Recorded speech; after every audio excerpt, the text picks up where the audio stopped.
अल्लाहुम्मा सल्लि अला मुहम्मदिन व आलि मुहम्मद। औज़ु बिल्लाहि मिनश शैतानिर रजीम। बिस्मिल्लाहिर रहमानिर रहीम। अल्हम्दुलिल्लाहि रब्बिल आलमीन व सल्लल्लाहु अला मुहम्मदिन व आलिहि अत-तय्यबीन अत-ताहिरीन अल-मासूमीन व लअनतुद दाइमु अला अदाइहिम अजमईन मिनल आन इला क़ियाम यौमिद्दीन। आज की गुफ्तगू दर हकीकत 3 सवाल और उसके जवाब। एक सवाल ये है कि इल्म दीन की ज़रूरत ही क्या है, क्यों हासिल करें हम, इतना टाइम क्यों ख़र्च करें हम, छुट्टी भी ज़ाया करें हम, दुरुस्त। और फिर वही वाली बात है कि आराम का टाइम होता है वो सारा लगा दें हम यहीं पर, तो क्यों करें ऐसा। एक दूसरा ये कि ख़वातीन के हवाले से चलें जी, हमने तय कर लिया किसी भी वजह से कि सीखना है। अब सीखने के हवाले से प्रायोरिटीज़ क्या होनी चाहिए, सबसे ज़्यादा फोकस किस चीज़ पर होना चाहिए हमारा, दुरुस्त। ये 2 चीज़ें। और तीसरा ये कि घरेलू मसरूफियात के साथ, अलबत्ता अगर जुमला इन्होंने तो घरेलू पूछा है सवाल की में जो आया है, लेकिन इसको हम घरेलू की बजाय मोबाइल की मसरूफियात के साथ, जब इतने मसरूफ़ हैं हम लोग मोबाइल के अंदर, तो मसला ये है कि कितना टाइम हम दीन के लिए लगाएं। जब ये भी तय हो गया कि सीखना है, ये भी हमने तय कर लिया कि क्या सीखना है, तो अब सवाल ये है कि कितना सीखें, कितना वक्त लगाएं उस चीज़ को सीखने के लिए। आला रोज़ाना का वक्त देना ज़रूरी है या हफ्तेवार वक्त दें, जिस तरह के बहुत सारी ख़वातीन या शायद सामने को पीछे जा रही वो हफ्तेवार मसलन वक्त लगाएं, जिस तरह आप लोग बहुत सी ख़वातीन लगाती हैं, या महीने में एक आध घंटा लगाएं। क्या बिलाखिर वो उसकी क्या क्वांटिटी होनी चाहिए वक्त की जो हम इसके ऊपर स्पेंड करें, ताकि जो तय हुआ है कि जी हमें कुछ सीखना चाहिए उसको हासिल कर सकें। तो ये 3 सवालात हैं यहाँ पर। अब बहुत सी रिवायतें आप शायद सुन चुके हों, पिछले हफ्ते मेरे ख्याल में स्टार्ट हो गया था आप लोगों का दर्स, भले तो हो सकता है पिछले हफ्ते भी आपको इल्म दीन की अहमियत के हवाले से या उसको बहुत सारी बातें आपको बताई गई हैं। मैं 1-2 हदीसें आपके साथ शेयर करना चाहता हूँ कि जिसमें 1-2 अच्छी मैंने कहा ना, हो सकता है आपने पढ़ सुन भी ली हो, मुझे नहीं मालूम अब क्या आपने पढ़ा और क्या आपने सुना, लेकिन मैं 1-2 हदीसें आपके साथ फिर भी शेयर करना चाहूँगा, ताकि हाला अगर सुन चुकी हैं तो रिपीट हो जाएगी। अद्दर्स व हर्फ व तकरारो अल्फ। दर्स 1 कलिमा 1 हर्फ, तो तकरार 1000 बार होनी चाहिए। तो ये तो दूसरी बार ही होगी अभी, तो अभी भी 998 की गुंजाइश बाकी रहेगी, दुरुस्त।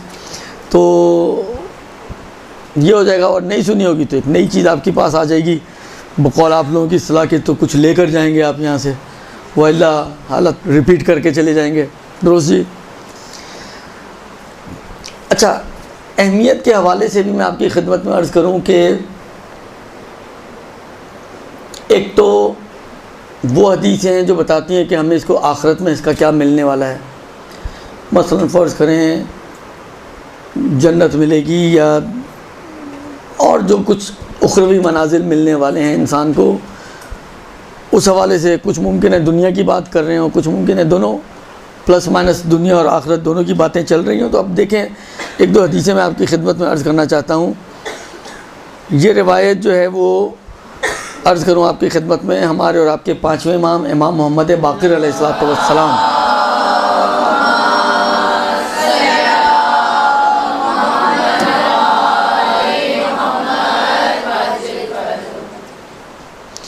मौला फरमाते हैं कि सारऊ फ़ी तलबिल इल्म, सुरअत करो, जल्दी करो इल्म हासिल करने में, दुरुस्त। अच्छा, अब ये इल्म से क्या मुराद है, ये भी शायद एक रिवायत है उसूल काफ़ी की, वो इंशाल्लाह अगर वक्त बच गया तो मैं अर्ज़ करता हूँ। ये कम से कम हमारे इल्म को तो शामिल है ही है। हमारा जो जिस के लिए आप यहाँ पर आती हैं, जो सीखने आती हैं दीन सीखने के लिए, क़त्ई तौर पर उसको तो ये शामिल है ही है। तो इमाम फरमाते हैं कि सारे ऊफ़ी तलब इल्म में, इल्म हासिल करने में सुरात करो, जल्दी करो। वल्लज़ी नफ्सी बियदिही, उस ज़ात की कसम जिसके कब्ज़े कुदरत में मेरी जान है, लहदीसुन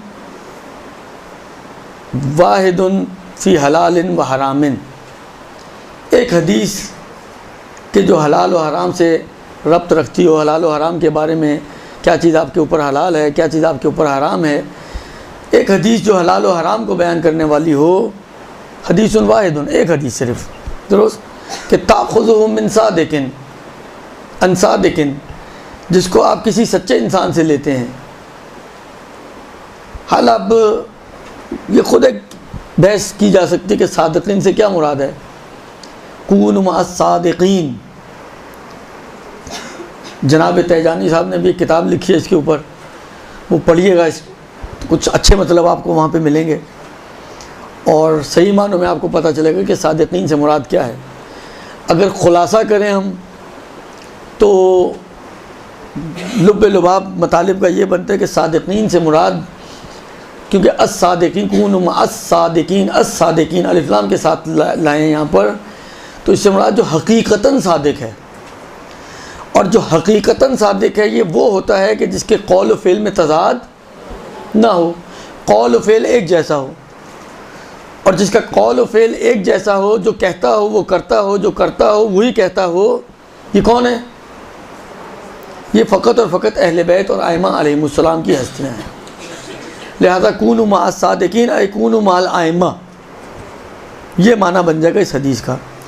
तो यहाँ पर मुमकिन है हम कहें कि जो इमाम बाक़िर फरमा रहे हैं कि अन सादिकीन, तो सादिक से मुराद इमाम की यही हो कि किसी इमाम मासूम से अगर कोई हदीस आप हलाल व हराम की लें तो उसका असर जो भी आएगा, एक मुमकिन है माना ये हो। मुमकिन है हम ये कहें कि यहाँ पर माना उमूमियत रखता हो थोड़ा, कोई भी सच्चा इंसान कि जो सच बोलने वाला हो, यानी यहाँ पर सिर्फ कौल से मरबूत है ये कि जो सादिकीन यानी सादिकीन फ़ी हदीसिन, जो बात करने में सच्चा हो। तो इस सच्चे इंसान से जो मासूम के अलावा को भी शामिल हो सकते हैं, दुरुस्त। तो इम्कान है कि यहाँ पर इस हदीस में एक उमूमी माना मुराद हो और मासूम और गैर मासूम सबको शामिल हो जाए। फिर कि अगर आप किसी सच्चे इंसान से कोई हदीस लें जो हलाल और हराम को बयान करने वाली हो, तो फरमाते हैं, इमाम बाक़िर फरमाते हैं कि ये हदीस आपका हदीस लेना, यानी ये गोया आप लोगों के बारे में बात हो रही है। अभी ये बोलने वाले की बात नहीं हो रही है, अभी ये सुनने वाले मुस्तमीईन सामीईन उनकी बात हो रही है कि अगर एक सच्चे इंसान से आप हदीस को लेती हैं तो खैरुन मिनद दुनिया व मा हमलत मिन ज़ाबिन व फ़िज़्ज़तिन, ये दुनिया और जो इस दुनिया में जितना भी सोना चांदी इस दुनिया के ऊपर मौजूद है उस सब से बेहतर है। यानी आपका एक हदीस लेना, अगर आप एक हदीस लेती हैं तो दुनिया और दुनिया में मौजूद तमाम तर सोना और चांदी। अच्छा, एक हदीस में यूँ है, एक हदीस में यह है कि अगर आप किसी सच्चे से कोई हदीस लेती हैं तो ये सूरज ने जिन चीज़ों के ऊपर अपनी रोशनी डाली हो, यहाँ तक कि ये सूरज गुरूब हो जाए, पूरा दिन जिन जिन चीज़ों पे सूरज चमका हो, उन तमाम से बेहतर है एक हदीस का ले लेना।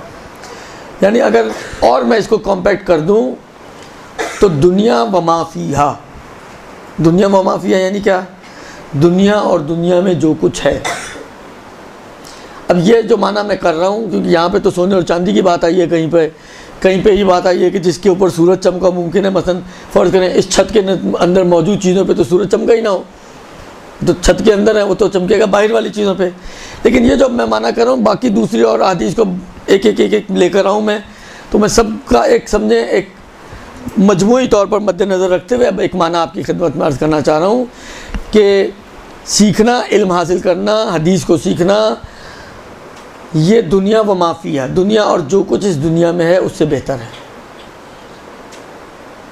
अब दुनिया में क्या क्या कुछ है जिसको हम बेहतर समझते हैं, यही माल इस दुनिया में है जिसके लिए हम दिनों रात भागते दौड़ते, ना हलाल देखते हैं, ना हराम देखते हैं, ना दिन देखते हैं, ना रात देखते हैं, ना ये देखते हैं कि हम अपने की जेब काट रहे हैं, ना ये देखते हैं हम किसी पराये की जेब काट रहे हैं।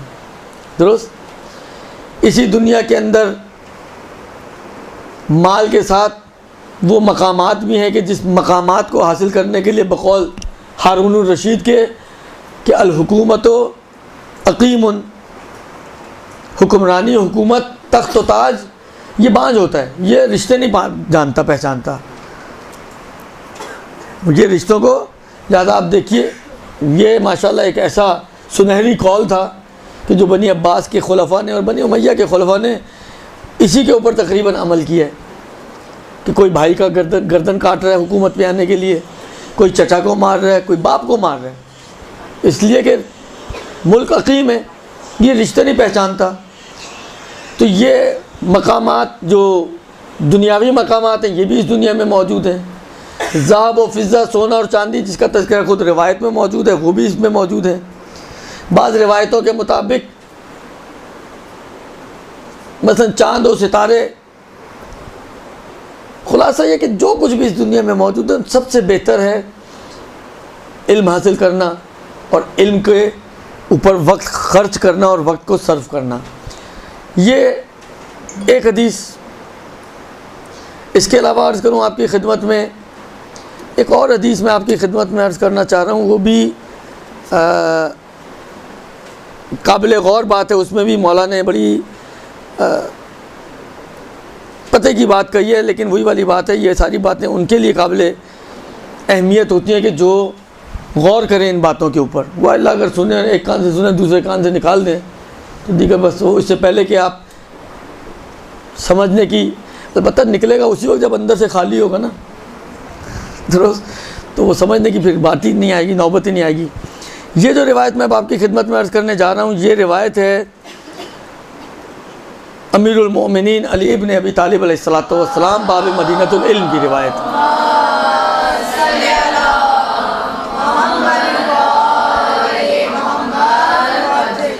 और आप गौर कीजिएगा, अगर इस रिवायत में थोड़ी देर के लिए, नहीं निकलने से पहले अगर थोड़ा कोई ब्लॉक लगा सकें, कोई टैंकर, कोई बस ला के खड़ी कर दें दरमियान में, तो ये रुक जाए आपका मसला। तो अब आप इस पर ज़रा गौर कीजिएगा कि कितनी सच्ची बात कही है मौला ने,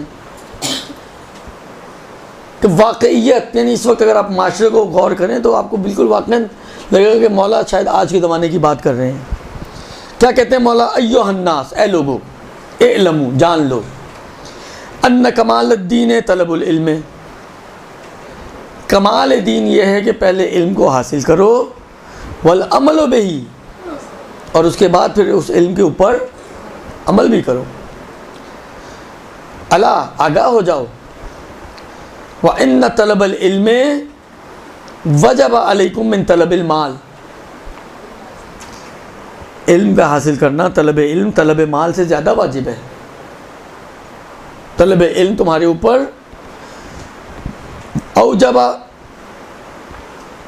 औजब वाजिब तर है तलब माल से, दुरुस्त। अब इमाम इसकी इल्लत बयान कर रहे हैं भाई, जब मौला कंपैरिजन कर रहे हैं ना, अच्छा एक तरफ तलब इल्म है, एक तरफ तलब माल है। मौला कहते हैं कि ए लोगो, ये पहचानो कि तलब इल्म ज़्यादा ज़रूरी है तलब माल की निस्बत। आज का कहने वाला बंदा ज़रा गौर करे तो ये कैसी बात हो गई भाई? माल है तो आप खा सकते हैं, आप पहन सकते हैं, आप कहीं आ सकते हैं, कहीं जा सकते हैं, बच्चों को पढ़ा सकते हैं, अच्छी स्कूलिंग करवा सकते हैं, उनका मुस्तकबिल सिक्योर हो सकता है, आपका अपना रिहायशी और लिविंग स्टैंडर्ड जो है वो बेहतर हो सकता है। आप बीमार हैं तो आप अपना इलाज करा सकते हैं अगर आपके पास माल मौजूद है। यानी बिलाखिर माल के बगैर ज़िंदगी क्या है? कभी तसव्वुर किया हमने? अगर मैं आपको आधा मिनट दूँ, टाइम ज़्यादा नहीं, आधा मिनट दूँ सोचने के लिए, और आप इस पर तसव्वुर करें, गौर करें सिर्फ आधे मिनट में कि बग़ैर माल के क्या है ज़िंदगी इंसान की, तो क्या नतीजा निकलेगा?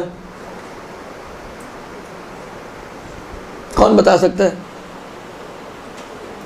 माल के बग़ैर ज़िंदगी क्या है इंसान की? जो है दिल में वो बोले ना, बज़ाहिर कुछ भी नहीं। इंसान ज़मीन पर है ना, खाने मतलब फ़र्ज़ करें आपके अतराफ़ में ऐसे बहुत से लोग होंगे जो या तो कमाते ही नहीं हैं या बहुत कम कमाते हैं, या बिलाखिर ज़िंदगी गुजारना उनके लिए वाक़ई बड़ा दुश्वार है। आप थोड़ा सा उन्हीं को गौर कर लें। दर्द दिल तो बहुत से, देखें एक बिलाखिर एक माशरा है और माशरे में अप्स एंड डाउन्स होते हैं, सही है ना।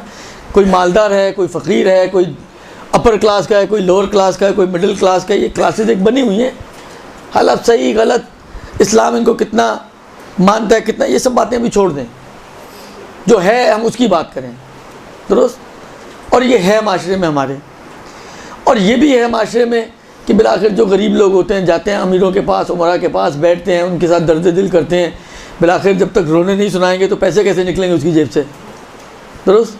तो अपने रोने सुनाते हैं कि जी कोई बीमार है, इलाज के लिए पैसे नहीं है, बिलाखिर बच्चों की स्कूलिंग का मसला है, अब फ़ीसों का मसला है, 4 महीने से फ़ीस नहीं पे की, जनाब नोटिस आ गया कि अगर फ़ीस पे नहीं हुई तो बच्चे को निकाल देंगे। तो ये हो जाए ला माशाअल्लाह कहानियाँ सुनाते हैं, तो कहीं जाके आपका हाथ आपके पर्स में जाता है।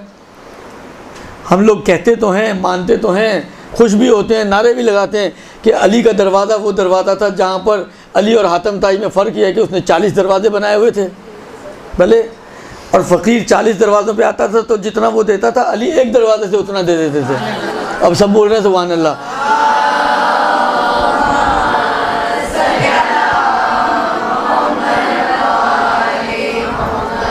लेकिन करते हम हातम ताई वाला काम है। सुभान अल्लाह अली के अमल पर करते हैं, अमली तौर पे हातम ताई वाला काम करते हैं। जब तक 40 दफ़ा चक्कर नहीं लगाएगा उस वक्त तक कुछ जेब से निकलेगा नहीं। तो कहने का मकसद ये है कि ये सारी सिचुएशंस आपके सामने हैं कि इंसान इस दुनिया में ये सब कुछ है, जा हो जलाल हो, सब कुछ है।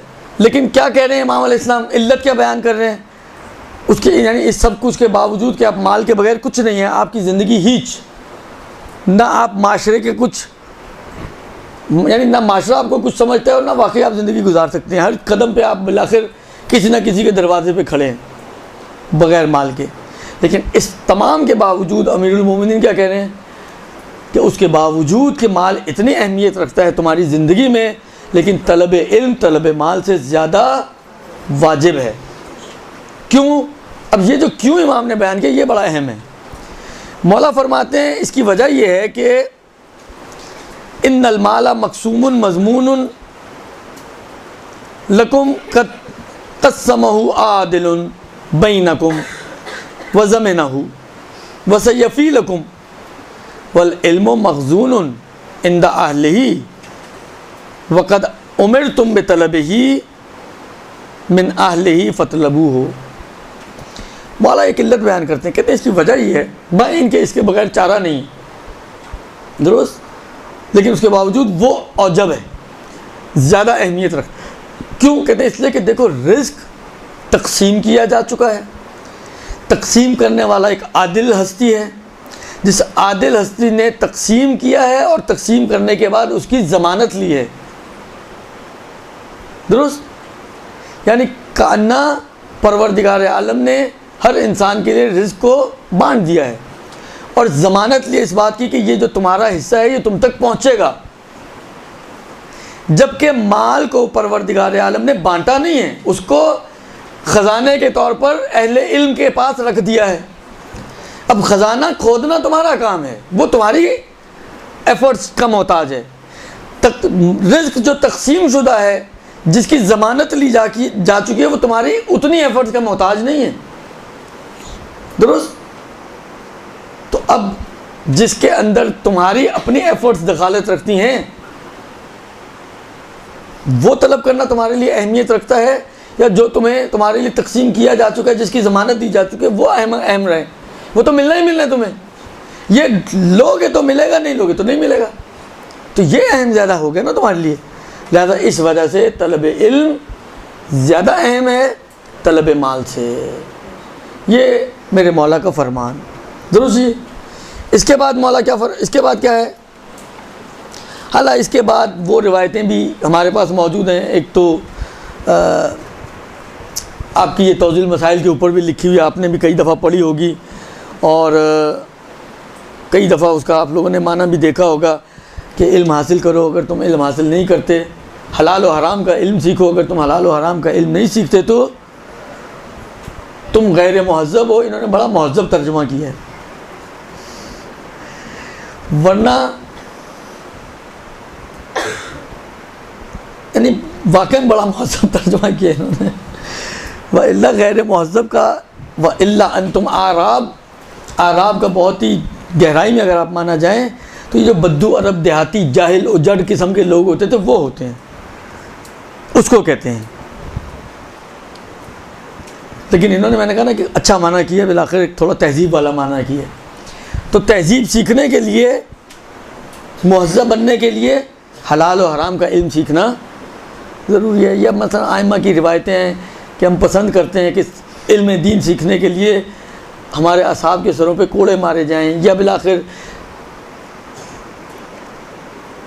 यानी रिवायतें बहुत सारी हैं। या मसलन जब आप तलब इल्म के लिए निकलते हैं तो परवरदिगार आलम के फ़रिश्ते जो हैं वो आपके पैरों के नीचे पर बिछा देते हैं और आप उन परों पे गुज़रते हुए जो है वो आते हैं। जब कोई तलब इल्म हासिल करने के लिए निकलता है या तलब इल्म करता है तो तमाम मखलूक़ात, रिवायत का जुमला है हत्ता हैतान अल बहर, यहाँ तक कि दरिया की मछलियाँ, समंदर की मछलियाँ वो उस शख्स के लिए इस्तिग़फ़ार करती हैं और तलब मग़फ़िरत करती हैं। इला गैर ज़ालिक और बहुत सारी रिवायतें हैं कि जो दुनिया के एतबार से भी और आखिरत के एतबार से भी हमें गाइड कर रही हैं कि इल्म हासिल करने का ये फ़ायदे हैं कि बिलाखिर तुम कम से कम अपनी ज़िंदगी तो गुजार सकोगे, ये रिवायतों के एतबार से। हालांकि हम थोड़ी देर के लिए रिवायतों को छोड़ भी दें,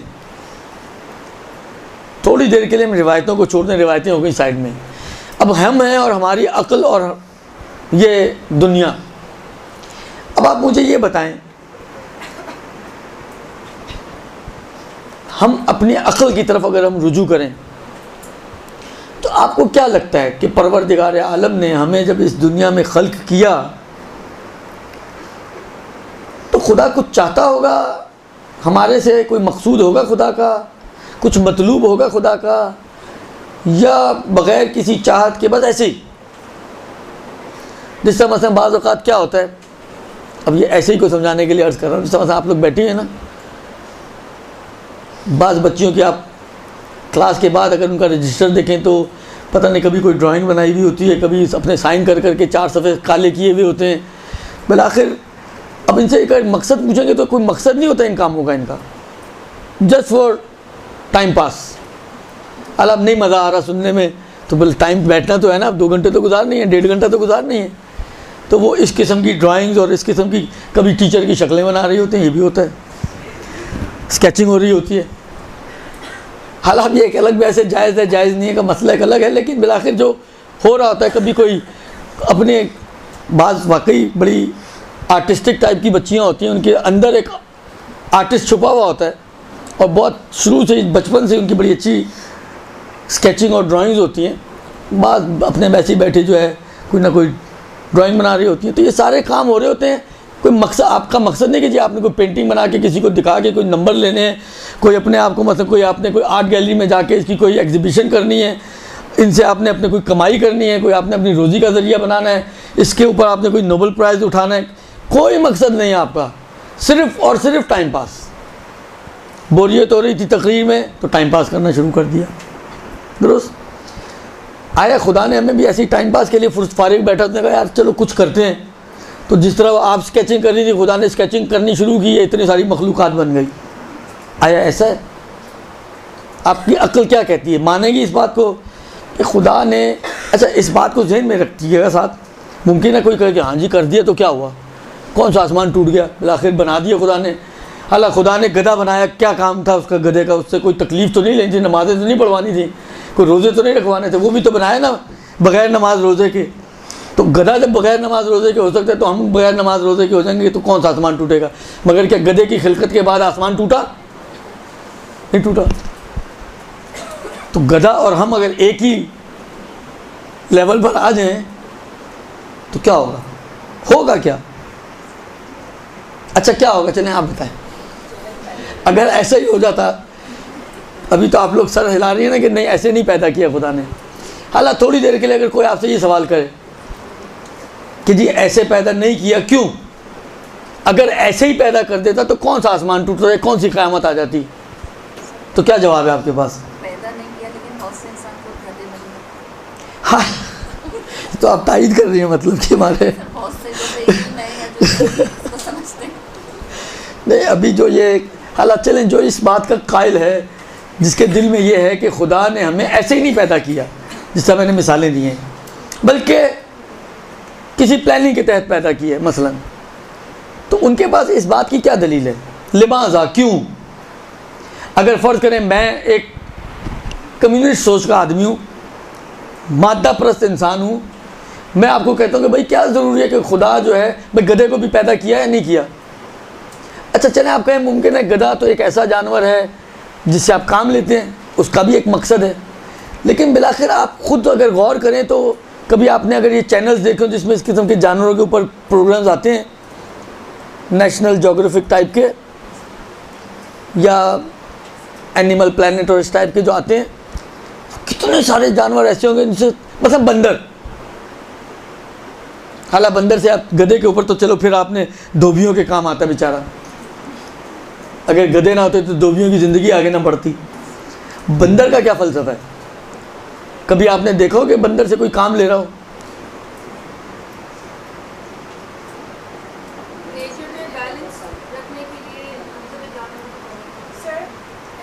हालांकि बिलाखिर ना नमाज, ना रोज़ा, ना कोई तकलीफ़, ना कुछ, ना वैसी अक्ल दी जैसी आपको दी, बिलाखिर तो मकसद क्या था उसका?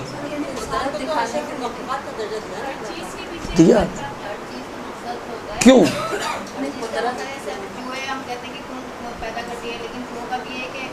बिल्लियों का पेट भरे, तो फिर तो कहीं गटर भरना ही नहीं चाहिए, आपके कराची के गटर तो भरने ही नहीं चाहिए।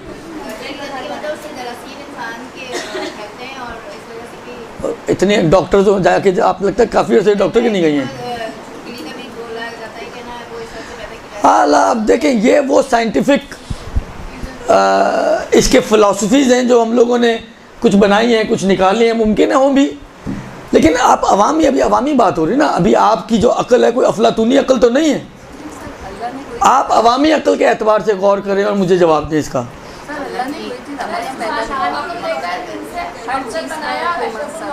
ये तो इसलिए कि आपने कुरान पढ़ा इसलिए कह रही है ना। मैं जो काफिर आदमी हूँ मैं तो कुरान को मानता ही नहीं हूँ।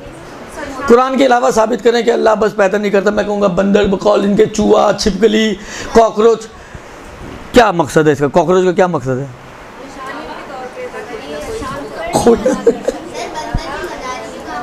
किसके बता?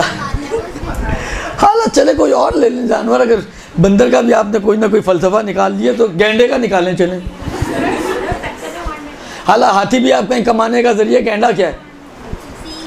मैं अर्ज़ करूँ आपकी खिदमत में, ये सारी बातें पलटती हैं असल में हिकमत इलाही की तरफ। रोज़ जो आप बात कर रही हैं ना, उसकी वजह यह है कि इल्म कलाम में, अकायद के इल्म में हम पहले इस बात को तय करते हैं कि परवरदिगार आलम हकीम है, और हकीम उसी हस्ती को कहते हैं कि जिसका फ़ेल हिकमत से खाली ना हो। इसलिए जब हम हकीम मानते हैं तब ये बातें फिर आगे बढ़ती हैं।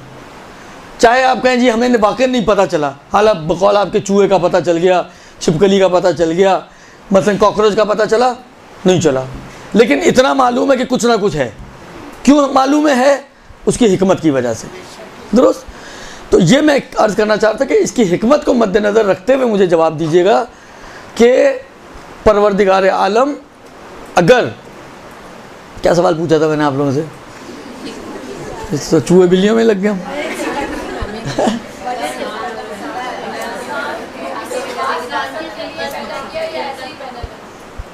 इंसान के, हाँ, हमें क्यों पैदा किया, हमें क्यों पैदा किया?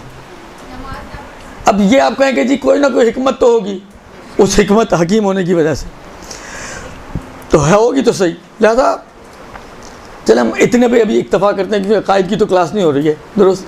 चलें जी, हिकमत के तहत पैदा किया। दुरुस्त? अब वो हिकमत क्या है? ख़ुद कुरान ने कहा वमा खलक़तुल जिन्ना, और याबुदून का तर्जुमा बाज़ मुफस्सिरीन ने यूँ किया है, याबुदून ऐ यारिफून, मारिफत, क्योंकि इबादत बगैर मारिफत की नहीं होती है, दुरुस्त। तो बस इसका मतलब है कि हमारी अक्ल भी हमें कह रही है ना कुछ, कि परवरदिगार आलम ने अगर हमें खल्क किया है तो हमें हमारी कुछ जिम्मेदारी है कि हम कुछ मालूमात करें। मारिफत कोई इल्म है दीगर, इल्म इलाही, इल्म नबी, इल्म इमामत, इल्म क़यामत, ये उसूल दीन बन जाएगा, और इल्म ज़िम्मेदारी ये फ़ुरूए दीन बन जाएगा। तो मारिफत हासिल करना, अक्ल भी हमारी कहती है कि आपको कुछ ना कुछ सीखना है। कुरान भी कहता है, अक्ल भी कहती है, इसलिए कि बग़ैर किसी चीज़ के आपको खल्क नहीं किया गया, कुछ प्लानिंग के तहत खल्क किया गया। खुदा कुछ चाहता है आपसे, यहाँ से बात आई थी, खुदा कुछ चाहता है आपसे। तो अब ये खुदा की चाहत तो मालूम करनी है ना। अब दो तरीके हमारे पास चाहत मालूम करने के, या तो हम खुद इतने काबिल आदमी हों कि हम मालूम कर सकें, या खुद काबिल नहीं है तो किसी काबिल के पीछे जाए, जिसको हम तकलीद कहते हैं, दुरुस्त। तो खुलासा कलाम ये कि इल्म का हुसूल, ये ख़ुद अक्ल कहती है कि इल्म हासिल करना ज़रूरी है, ताकि आप जिस मकसद के तहत इस दुनिया में बनाए गए हो उस मकसद की अदायगी पॉसिबल हो जाए आपके लिए, उस मकसद तक पहुंचना पॉसिबल हो जाए आपके लिए, दुरुस्त। बस आयात और रिवायात और प्लस अक्ल, इन दोनों की रोशनी में ये तो हमारे लिए तय हो गया कि इल्म हासिल करना ज़रूरी है, हमारे लिए औजब है, ज़्यादा ज़रूरी है, हर चीज़ से ज़्यादा ज़रूरी है, दुरुस्त। फिर उसका अज्र सवाब भी है, एफर्ट्स करेंगे अज्र सवाब मिलेगा, वो भी छोड़ दें उसको। ये पहला सवाल हो गया आपका। तो क्यों हासिल करें? ताकि हम अपनी ज़िम्मेदारी को अदा कर सकें खुदा की निस्बत और खुदा के दीन की निस्बत। दीन को सीख कर, दीन के मुताबिक जो आया ना अमीरुल मोमिनीन के कलाम में कि इल्म को हासिल करो और उसके मुताबिक अमल करो। तो अमल उस वक्त तक नहीं हो सकता जब तक कि इल्म ना हो, दुरुस्त। अमल मुतफर्रे है इल्म के ऊपर, इल्म पहला मरहला है, उसके बाद अमल की बात आती है, दुरुस्त। बस इसलिए हमारी ज़िम्मेदारी लगाई गई है, अक्ल भी ज़िम्मेदार ठहराती है और आयात और रिवायात भी ज़िम्मेदार ठहराती हैं कि आप जो है इल्म हासिल करें। ये तो हो गया आपका पहला सवाल। दूसरा सवाल ये था कि अब जब कि तय हो गया कि सीखना ज़रूरी है तो क्या सीखें। बिलाखिर जो हमारे माशरे के हिसाब से भी ख़वातीन के लिए मुश्किल तर है मर्दों की निस्बत तहसील इल्म, मसरूफियात की वजह से, अपने घरेलू सेटअप्स की वजह से। मतलब मर्द जॉब से आने के बाद बहुत से लोगों का ये वतीरा होता है, आए थोड़ी देर फ्रेश हुए, चेंज वगैरह हुए, उसके बाद जो निकले तो फिर रात को 2 बजे घर आ रहे हैं, दोस्तों में, अपनी सोशल एक्टिविटीज़ में, मुख्तलिफ़ चीज़ों में इन्वॉल्व हो जाते हैं, दुरुस्त। बहुत से लोग आपको ऐसे मिलेंगे। लेकिन औरत मगर इतनी आज़ाद है, हालांकि अगर आपने खाना पका भी लिया तब भी आप इतनी आज़ाद नहीं, आप कहें चलें खाना तो पक गया, आप ट्रिप पे निकल जाएं, दुरुस्त, कि घर वाले खुद ही खा लेंगे। माशाल्लाह घर वाले हमारे इतने निकम्मे हैं कि वो खाना पकने के बाद, ये तो उनका बड़ा एहसान है, वैसे एक एहसान है घर वालों का कि वो ये तकाज़ा नहीं करते कि लुक़मे तोड़ के हमारे मुंह में डालो, वरना अगर कभी उनका जहन इस तरफ भी चला जाए तो इससे भी गुरेज ना करें। तो ये मसले हैं हमारे घरेलू सेटअप्स के कि सिर्फ खाना पका देना काफ़ी नहीं है, खाना खिलाना भी ज़िम्मेदारी है, लगाना भी ज़िम्मेदारी है, उठाना भी ज़िम्मेदारी है, और कहीं अच्छी चीज़ पका ली तो फिर रात के लिए दोबारा से पकाना भी ज़िम्मेदारी है। अब ये आपका कसूर है कि आप अच्छी चीज़ क्यों पकाएं। अलबत्ता ये नहीं कह रहा हूँ मैं कि खाने अपने ख़राब कर लें कल को मर्द हज़रात जो हैं वो मेरे गले पड़ जाएंगे कि अच्छी खासी पकाती थी, जब से अलकायम गई ये खाना ही ख़राब हो गया इसका। तो ये काम ना कीजिएगा, आपकी वजह से इदारा भी बदनाम हो। एक मजाक की बात थी बहरहाल। तो मजाक को मजाक ही रखिएगा, उसको सीरियस मत लीजिएगा। अर्ज़ खिदमत ये है कि लिहाजा औरत इतनी आज़ाद नहीं, तो अब उसको बिलाखिर अपने मसरूफियात के अंदर ही टाइम निकालना है और उसी में कुछ सीखना है। तो अब उसके पास कोई वुसअत तो नहीं है कि जी जो मिलता है आता रहे। तो किस तरीके से वो प्रायोरिटीज़ को सेट करे। मतलब पहले क्या सीखे, मतलब मेरे पास 1 घंटा, मैं 1 घंटा सीखना चाहता हूँ तो क्या सीखूँ पहले। उलूम तो मुख्तलिफ है ना, भाई नहजुल बलागा मगर इल्म नहीं है, तफसीर कुरान मगर इल्म नहीं है, अकायद मगर इल्म नहीं है, तारीख़ मगर इल्म नहीं है। अलबत्ता बाद रिवायतों के साबिक इनमें से बहुत सी चीज़ें इल्म नहीं हैं, लेकिन अभी हम अवामी बात कर रहे हैं ना, अवाम के अंदर गुफ्तगू हो रही है। तो तारीख़ मगर इल्म नहीं है। उसके अलावा आप दुनियावी तालीमात में आ जाएँ, कोई साइंस है, जोग्राफिया है, केमिस्ट्री है, फ़िज़िक्स है, पता नहीं क्या अला बला है, तो याद भी नहीं कुछ। दुरुस्त, इतना कुछ बेउनवान इल्म हमारे माशरे में मौजूद है। अब मुझे 1 घंटा स्पेंड करना है फ़र्ज़ करें डेली, तो मैं किस तरीके से, यानी फ़ोकस सबसे पहले मेरा किस चीज़ पर होना चाहिए एज़ अ ख़ातून, और ख़ातून होने के नाते भी, प्लस ये कि मसरूफ़ होने के नाते भी, कि घरेलू ज़िम्मेदारियों के एतबार से।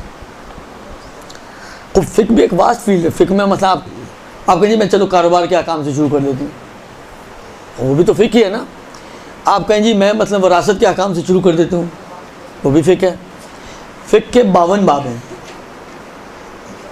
तहारत से लेकर दियात तक 52 बाब हैं फ़िक्र के। अब इन 52 अबवाब में भी बिलाखिर प्रायोरिटीज़ होनी चाहिए। तो क्या है जो हमारी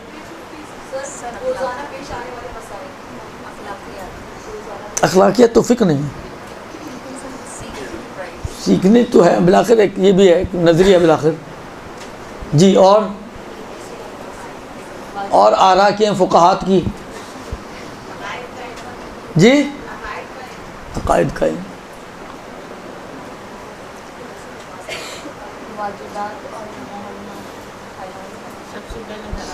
देखिए मैं आपकी खिदमत में अर्ज़ करूं, मैं अभी जो मजमा है मेरा मुखातब, मैं बिलाखिर उनको मद्देनज़र रखते हुए बात कर रहा हूँ अभी, इस एतबार से कि मोमिनात मुखातब हैं। इसमें नो डाउट कि अक़ाइद का इल्म उसूल दीन है और इबादात का इल्म फ़ुरूए दीन है। असल यानी जड़, फ़र यानी शाख।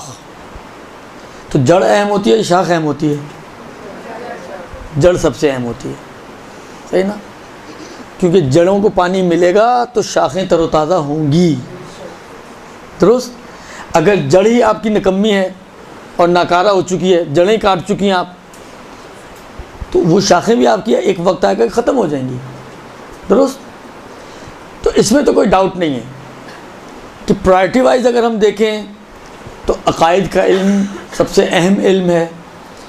तौहीद परवरदिगार आलम, सिफ़ात परवरदिगार आलम, उसके बाद नबूवत अंबिया, बिलअख़स ख़ातमुन नबिय्यीन, इमामत आइम्मा अलैहिमुस्सलाम और क़यामत, ये सबसे हायर प्रायोरिटीज़ में है।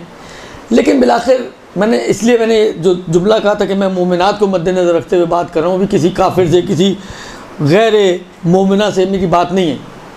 दुरुस्त। मैं आप लोग अगर सेटिंग अपनी करना चाहें तो बिलाखिर क्या सेट करें? तो बिलाखिर मैं नहीं समझता कि आप में से कोई ऐसी हो जो खुदा को ना मानती हो या खुदा को कुछ हद तक ना पहचानती हो। मुमकिन है कि बहुत डेप्थ में आप जाएँ तो नहीं हो मालूमात इतनी ज़्यादा, लेकिन बिलाखिर खुदा है, खुदा आदिल है, खुदा ज़िंदा है, खुदा आलिम है, जो सिफ़ात सबूती आप बचपन से पढ़ती आई हैं, इतनी तो मालूमात है ही ना, और इतना फ़ेथ तो खुदा के बारे में है ही ना। दुरुस्त। इतना फ़ेथ है तभी तो मुश्किलात में हम खुदा की तरफ रुजू करते हैं। अगर हम उसको कादिर ना समझें तो हम क्यों खुदा के पास जाएं? हम अगर समझें कि वो कुछ नहीं कर सकता तो जाएंगे उसके पास। हम समझते हैं कि वो सब कुछ कर सकता है, इसीलिए उसकी तरफ रुजू करते हैं ना। तो एक इजमाली फ़ेथ खुदा, रसूल, आइमा इनके ऊपर है। यानी इस मरहले से गुज़रे हुए लोगों के लिए मैं बात कर रहा हूँ। हाँ, कोई अभी इस मरहले से भी नहीं गुज़रा तो यकीनन मैं कहूँगा कि पहले वो इन मौज़ूआत पे काम करे और फिर आगे बढ़े। लेकिन फ़र्ज़ मेरा ऐसा है कि मैं उन लोगों से बात करना चाह रहा हूँ कि जो इस मरहले से एक बहुत ही, जिसको कहें एक शॉर्ट कोर्स कर चुके हैं इस मरहले पे। दुरुस्त। कि खुदा को पहचानते हैं, क़यामत का फ़ेथ है, क़यामत के बारे में जानते हैं, सुना हुआ है कि जन्नत है, जहन्नुम है, कब्र है, बरज़ख है, मुनकिर व नकीर हैं, सवाल हैं, जवाब हैं, महशर है, उधर का हिसाब किताब, ये सब चीज़ें मालूम है हमें, दुरुस्त। तो जब ये अकायद के मरहले में मालूम है, तो अब आएँ आप फ़ुरूआत के मरहले में। फ़ुरूआत के मरहले में क्या प्रायोरिटीज़ हमारी होनी चाहिए? तो देखें, एज़ आ ख़ातून मैं ये समझता हूँ कि सबसे पहली प्रायोरिटी आप लोगों की ख़वातीन के अपने मखसूस मसाइल हैं, क्योंकि सबसे बड़ी मुश्किल ख़वातीन के लिए यही मसले हैं। बहुत सौ को अपनी ज़िम्मेदारी ही नहीं पता होती, बहुत सौ के अपने वज़ाइफ ही नहीं मालूम होते। नमाज आपको आती है लेकिन आपको अपने मसाइल नहीं मालूम। मुमकिन है आप जो नमाज़ पढ़ लें वो बातिल नमाज, आपकी ज़िम्मेदारी ना हो नमाज़ पढ़ना, या जहाँ आपको नमाज़ पढ़नी चाहिए आप ये समझ के कि छोड़ देनी है, आपने छोड़ दी हुई नमाज। तो सबसे अहमियत के हामिल मसाइल फ़र्ई और फ़िक़ही एतबार से ख़वातीन के लिए जो टॉप मोस्ट प्रायोरिटी लिस्ट में होने चाहिए वो आपके अपने मखसूस मसाइल हैं। उनके अंदर भी अगर आप गौर करें तो हैज़ व इस्तिहाज़ा ज़्यादा अहम है निफास की निस्बत, क्योंकि निफास हर रोज़ का मसला नहीं है, हर साल का भी शायद मसला ना हो बाज़ के लिए, लेकिन हैज़ व इस्तिहाज़ा ये तकरीबन हर महीने का मसला है। हर महीने में बाज़ लोगों की सिलसिला ज़्यादा होता है, तो आखिर ये बहुत ज़्यादा पेश आने वाला मसला और हद से ज़्यादा परेशान करने वाला मसला। यानी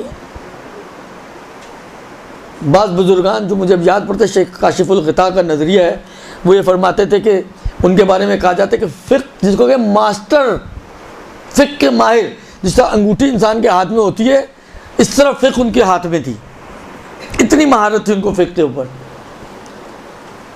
लेकिन उनके नकल किया जाता है वल्लाहु आलम, वो ये कहते थे कि इस सब के बावजूद दो मसले बड़े टेढ़े हैं जो मुझे कभी समझ में नहीं आए। एक हज का मसला, एक ये औरतों के मखसूस मसाइल का मसला। कहते हैं हज तो कर लिया तो समझ में आ गया, अब ये कैसे समझ में आए? तो लिहाजा ये वाकई सख्त मसाइल में से एक मसला है, इतने आसान मसाइल नहीं है इसके। छोटी छोटी सिनेरियो में जो है इसका मसले ही चेंज हो जाते हैं, बिल्कुल जिम्मेदारी ही उल्टी हो जाती है। लिहाजा इसके ऊपर सबसे ज़्यादा काम करने की ज़रूरत है ख़वातीन को। उसके बाद फिर जो आपको रोज़मर्रा पे नमाज है, नमाज की वाजिबात, मुक़द्दमात, ये सारे जो भी मसाइल हैं, कब नमाज आपकी देखें, हमारे लोग वाक़ई बहुत सी जगहों पे परेशान होते हैं और उसकी परेशानी की वजह होती है कि उनको अपना वजीफ़ा नहीं पता होता कि हमें क्या करना है। सफ़र में आप जहाज़ में बैठी हुई हैं और मसलन फ़र्ज़ करें फ़्लाइट आपकी 10 घंटे की है, ज़ोहर से असर का टाइम 8 घंटे का है। 11 बजे आपकी फ़्लाइट शुरू हुई है ज़ोहर से पहले, और 7 बजे आपकी फ़्लाइट उतरेगी ज़ोहर के बाद, मगरिब के बाद। अब आप परेशान हो रही हैं कि नमाज में मैंने क्या करना है। हमारे पास तो ऐसे बहुत से तजर्बे हैं, तो क्यों परेशान हो रही हैं? इसलिए कि आपको पता ही नहीं कि मेरा वजीफ़ा क्या बनता है, पढ़नी है तो कैसे पढ़नी है, किबले का क्या होगा, ये जो हालत हरकत में है सवारी, तो हरकत का मसला क्या होगा। या बाज़ औक़ात होता है बाज़ लोग छोटे बच्चों के साथ सफ़र कर रहे होते हैं, कोई बच्चा लीक हो चुका है, कपड़े आपके नजीस हैं, अब आप जहाज़ में बैठी हुई हैं, जहाज़ का डब्बा खोल के तो आप उसमें से सामान नहीं निकालेंगे अपने, दुरुस्त, वो तो अब आपको वहीं जाके मिलेगा। हैंड कैरी में कोई ऐसी चीज़ मौजूद नहीं है। अब लिबास नजीस है, नहीं समझ में आ रहा कैसे। वॉशरूम गए हैं, वॉशरूम करने के बाद बाज़ लोग नहीं समझ में आता कि पहले चेक करें कि पानी है कि नहीं है। अब करने के बाद ढूंढना शुरू किया तो पानी नाम की कोई चीज़ ही नहीं है। अब परेशान के करें तो क्या करें। ये सारे वो मसाइल हैं, क्योंकि मालूम नहीं होता वजीफ़ा अपना, लिहाजा इंसान परेशान होता है कि अब मैं करूँ तो क्या करूँ। लेकिन अगर आपको मसले मालूम हो, आपको पता हो कि इस सिचुएशन में आपकी ये ज़िम्मेदारी है, तो इस सिचुएशन में आपकी ये ज़िम्मेदारी है। लिबास नजीस है, चेंज करने का कोई आपके पास ज़रिया नहीं है, पाक करने का कोई ज़रिया नहीं है, ज़िम्मेदारी है कि नजीस लिबास में नमाज़ पढ़ लो। कितने सारे लोग लिबास नजीस होने की वजह से नमाज़ें छोड़ देते हैं। शायद आप में से कितने सारे ऐसे बैठी हुई होंगी जिन्होंने सिर्फ इसी वजह से, बाद औक़ात पुराने ज़माने में जो सफ़र होते थे, ईरान जाते थे लोग, बाय रोड जाते थे, 3 दिन आप सफ़र में परेशानी के आलम में, वहाँ के जो वॉशरूम्स का हाल था वो माशाल्लाह इला माशाअल्लाह, तो ये बहुत मसले पेश आते थे, लोग नमाज़ें छोड़ देते हैं। लोग वॉशरूम गए, छींट पड़ गई, नमाज छोड़ दी। हमारी नमाज तो माशाल्लाह इतनी हल्की है कि छींक मारने पे भी छुट जाती है, जबकि रिवायतों के हिसाब से नमाज वो इबादत है कि किसी के ऊपर किसी हाल में साकित नहीं है सिवाय चंद इस्तिस्नाई मवारिद के। लिहाजा दूसरे मरहले पे यही मसाइल जो आपके नमाज, रोज़े, तहारत, नजासत, इतने लोग परेशान करते हैं वाक़ईन। जी ज़मीन नजीस होगी, अब कैसे पाक करें, कपड़ा नजीस हो गया कैसे पाक करें, कारपेट नजीस हो गया कैसे पाक करें, गद्दा नजीस हो गया कैसे पाक करें। क्यों परेशान होते हैं? इसलिए कि नहीं मालूम। तो ये जो आपको घर में ख़ास तौर पर जो आपकी घरेलू ज़िंदगी में जो मसाइल आपको पेश आते हैं, दूसरे मरहले पे उसकी अहमियत है। तहारत और निजासत के हवाले से, नमाज और रोज़े के हवाले से, दुरुस्त, खुम्स के हवाले से। खुम्स कोई मर्दाना मसला नहीं है, जिस तरह बाज़ मसले प्योर जनाना मसले हैं, खुम्स प्योर मर्दाना मसला नहीं है। खुम्स सब का मसला है, मर्दों पे भी वाजिब है, औरतों पे भी वाजिब है।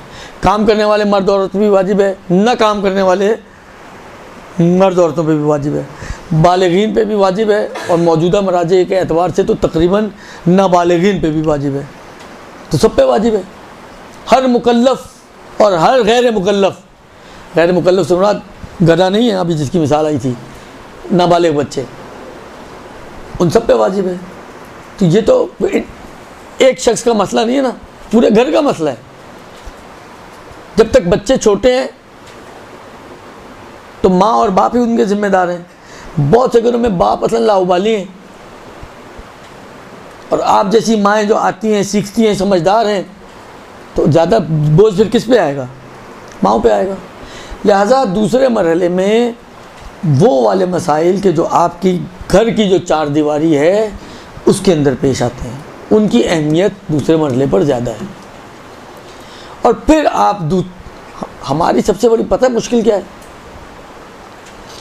हमारी मुश्किल यह है कि जब जैसे हम मदरसे में एंटर होते हैं ना इल्म हासिल करने के लिए, तो एंटर होते ही हमें दूसरों की फ़िक्र लाहक हो जाती है।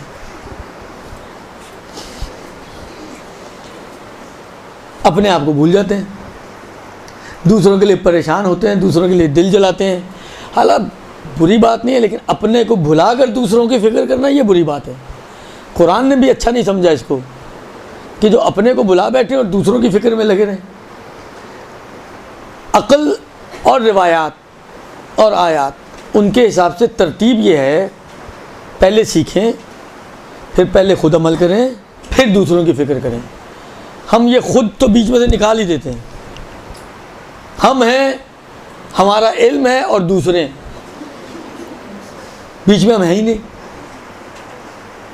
तो बीच में हमें अपने आप को भी डालें हम लोग। फिर तीसरे मरहले पर हम जाएं, दूसरों की फ़िक्र करें कि जो इल्म आपने सीखा है, ज़कातुल इल्म तो बहुत मशहूर रिवायत है। आप लोग जैसे आप लोग बिल्कुल फ्रेश ग्रुप हो क्या? बहुत सारे चेहरे तो बहुत ही बासी हैं। कुछ अगर फ्रेश होंगे तो फ्रेश के मुकाबले में तो बासी आएगा ना, तो इसलिए मैंने बासी कहा, यानी पुराने चेहरे हैं। तो ज़कातुल इल्म, हाँ उर्दू में ही बोलते हैं आप। हाँ, नशर इंतशार, फैलाना।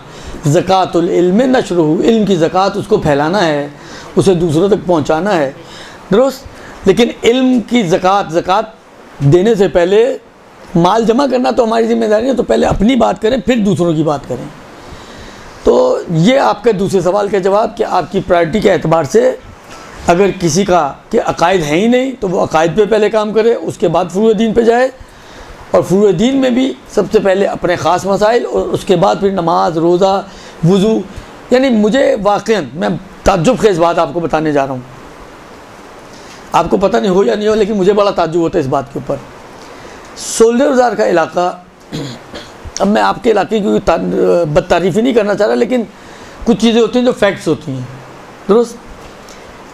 16 बाज़ार का इलाका उन इलाक़ों में से है कि जिसके ऊपर फ़िक़्ह के ऊपर बहुत ज़्यादा काम हुआ है।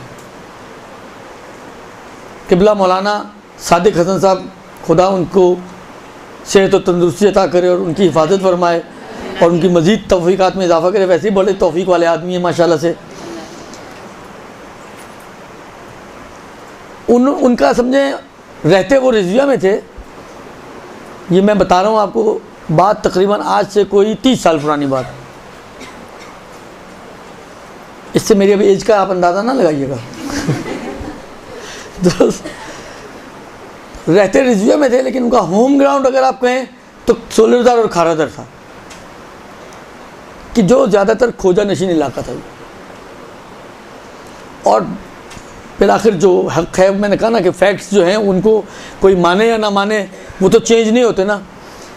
जितना चेंज इस कम्युनिटी में सादिक साहब की वजह से है, यानी जिस तरह ईरान के अंदर एक इनकलाब है ना, यूँ समझे एक इनकलाब बहुत ही छोटे पैमाने पर पाकिस्तान में, बल्कि कराची में इस कम्युनिटी में आया है। इतना उन्होंने काम किया है, नो डाउट, बड़ी खिदमत की है उन्होंने।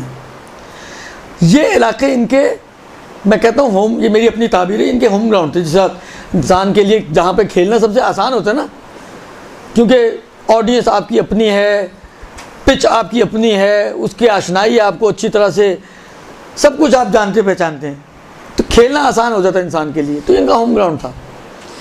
लेकिन उस जगह में जहाँ पे सबसे ज़्यादा उन्होंने काम किया है, मुझे याद है ईरान जाने से पहले की बात कर रहा हूँ, नजफी हॉल में एक दर्स शुरू हुआ। उस वक्त भी ठीक ठाक काम हो चुका, इनकलाब तकरीबन आ चुका था, मगर उसके बावजूद उन्होंने स्टार्ट, आपके ख्याल में कहाँ से स्टार्ट किया होगा? इतने जिस माशरे में इतना फ़िक़्ह पे काम हो चुका हो, अब आपको एक नया दर्स स्टार्ट करना तो कहाँ से स्टार्ट होना चाहिए? उन्होंने स्टार्ट किया तो पहले मसले से तकलीद की। कहते हैं अभी भी इसकी ज़रूरत है, अभी भी लोगों की समझ में नहीं आया है इतने काम के बाद। यही हाल वुज़ू का है। मैंने जिस जगह पे भी, जहाँ पे भी पढ़े लिखे, यानी पढ़े लिखे समाज जो फ़िक़्ह जानते हैं, उनके दरमियान भी अगर वुज़ू को मैंने बयान किया है ना, तो इतने सवाल खड़े हुए वुज़ू के बारे में, इतने सवाल खड़े हुए कि मैं सोचने पे मजबूर होता था कि ये पढ़े लिखे लोगों का ये हाल है, तो जिन माशरों में या जिन इलाक़ों में ये बातें होती नहीं हैं, उधर क्या हाल होता होगा वुज़ू का। लिहाजा वुज़ू, क्योंकि ये ठीक तो नमाज ठीक होगी, इसमें गड़बड़ है तो नमाज में भी गड़बड़ है आपकी। लिहाजा वुज़ू, गुस्ल, तयम्मुम, ये जो तहारत का चैप्टर है हमारा, उसके बाद फिर नमाज, रोज़ा, खुम्स वग़ैरह, ये वो मसाइल हैं। फिर बहुत से, अब तो ज़माना ये आ चुका है कि एक तो नारे भी मौजूद हैं, फिर ज़रूरियात भी ऐसी हो चुकी हैं कि ख़वातीन अब मर्दों के साथ मिलकर काम कर रही हैं। एक ज़माना था कम था, अब ठीक ठाक रेशो हो चुका है। बच्चियाँ हमारी पढ़ती हैं, अभी पढ़ाई ख़त्म नहीं होती, जॉब का खन्नास पहले आ जाता है उनके दिनों में, दुरुस्त। तो कारोबार के अहकाम उनकी भी ज़रूरत है फिर, यानी ज़रूरी है कि कारोबार के अहकाम सिर्फ वो मर्द हज़रात के जो जॉब कर रहे हैं या कारोबार कर रहे हैं वही सीखें। आज की दुनिया में ख़वातीन भी शाना बशाना मर्दहा काम भी कर रही हैं, खिदमतें भी अंजाम दे रही, सब कुछ चल रहा है, फिर उनको भी सीखने चाहिए। क्योंकि रिवायतों के जुमले कि अगर कोई शख्स अहकाम कारोबार सीखने से पहले, छठे इमाम की रिवायत है, अहकाम कारोबार सीखने से पहले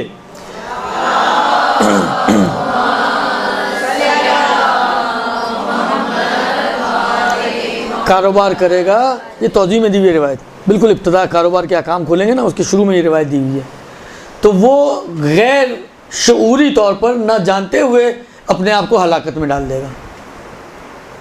मैं अगर अभी मिसाल देने बैठूँ ना, शायद आप में से शायद आधे लोग उस चीज़ में मुब्तला होंगे कि वो जो हराम भी होता है। मैं अभी मिसाल नहीं देना चाह रहा, परेशान नहीं करना चाह रहा आप लोगों को, दुरुस्त। आधे लोग शायद मुब्तला हों इस मसले में।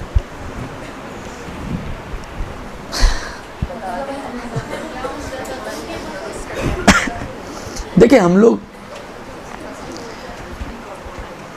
जब, जैसे आपके पास कोई गोल्ड है, मतलब कोई चेन है, कोई आपके पास क्या कहते हैं, आखिर कोई लॉकेट है, कोई चूड़ियाँ हैं, कोई कड़ा, कोई भी चीज़ है गोल्ड की बनी हुई, बहुत सी ख़वातीन जाती हैं इसको चेंज करके दूसरी चीज़ ले लेती हैं, जो डिफरेंस होता है पैसों का वो दे देती हैं। होता है या नहीं होता ये? करते हैं आप लोग? आपने नहीं किया होगा, अभी आप खुद छुट्टी हैं, अम्मा बनेगी तो आप भी यही करेंगी। लेकिन इसके अंदर सबसे बड़ी मुश्किल ये है कि कभी भी हम जिन चीज़ों को अगर बेचा जाए उसमें कमी और ज़्यादती आ जाए तो वो सूद बन जाता है, हराम हो जाता है। और सूद कितना बड़ा गुनाह है, अंदाज़ा है इसका आपको? रिवायतें इसके बारे में कभी सुनी आपने? मैंने कहा ना, माशरे की बहुत सारी ख़वातीन इसके अंदर मुब्तला हैं और ये करती हैं। बहुत फेवरेट हॉबी है उन लोगों की, ख़वातीन की, जिनके पास सोना ज़्यादा होता है। वो कभी इसको किसी शक्ल में लेकर आती, कुछ अर्सा पहन लिया, दिल भर गया, फिर कुछ और बनवा लिया, जाती हैं उसको चेंज करके डिफरेंस देकर ले आती हैं। ये सूदी मामला है, हराम मामला है।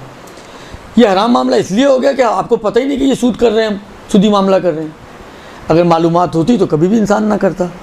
इसी तरह की और बहुत सी चीज़ें हैं कि जहाँ पर इंसान मुब्तला होता है और उसको अंदाज़ा भी नहीं होता कि वो गैर शऊरी तौर पर एक हराम काम में इन्वॉल्व हो रहा होता है और हराम मामलात में मुब्तला हो रहा होता है और हलाकत में अपने आप को डाल रहा होता है। लिहाजा फिर इस तरीके से आपकी दूसरे मरहले में इन चीज़ों की बारी आती है। तीसरा और आखिरी सवाल कि घरेलू मसरूफियात के साथ कितना टाइम हम निकालें अपने दीन को सीखने के लिए। अच्छा, सबसे पहले तो मैं एक रिवायत आपकी खिदमत में अर्ज़ करना चाहूँगा, जो अब जहाँ तक मुझे याद आ रहा है कि छठे इमाम की रिवायत है, दुरुस्त?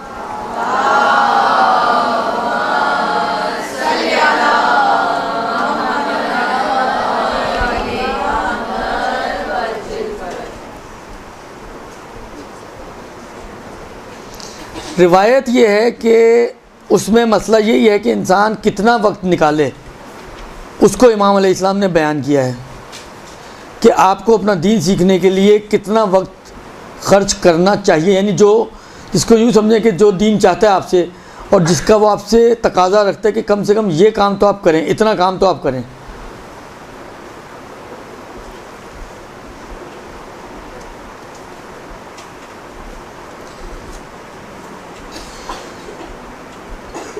चलो, वो रिवायत मुझे एग्जैक्टली नहीं मेरी बात, मैं चाह रहा था कि मतन आपके सामने पढ़ता। रिवायत का जुमला ये है, इमाम कहते हैं उफ़्फ़िन लिरजुलिन, उफ़ यानी समझे हैफ़, या आप कहें कि अफसोस का मकाम है उस शख्स के लिए कि अल-मुस्लिम है, जो मुसलमान है। एक मुसलमान शख्स के लिए अफसोस का मकाम है कि वो अपने पूरे हफ्ते में जुम्मे का दिन फारिग नहीं रखता ताकि वो अपने दीन के बारे में सवाल करे और उसको सीखे। इस रिवायत के मुताबिक कम से कम हफ्ते में एक पूरा दिन, या एक दिन का इतना हिस्सा क्या कहलाए कि आपने एक दिन उसमें खर्च किया है। हालांकि 24 घंटे, जारी बात है, इमाम ये तो नहीं कहेंगे उस दिन सोए भी नहीं आप, उस दिन खाएं भी नहीं आप, उस दिन पिए भी नहीं आप, उस दिन नहाएं भी नहीं आप, उस दिन कोई भी काम ना करें आप, ये तो कतई नहीं कह रहे होंगे इमाम ना। तो यानी कि इतना हो गया आप कहें कि आपने एक दिन काम किया इस फील्ड, इस मौजू के ऊपर।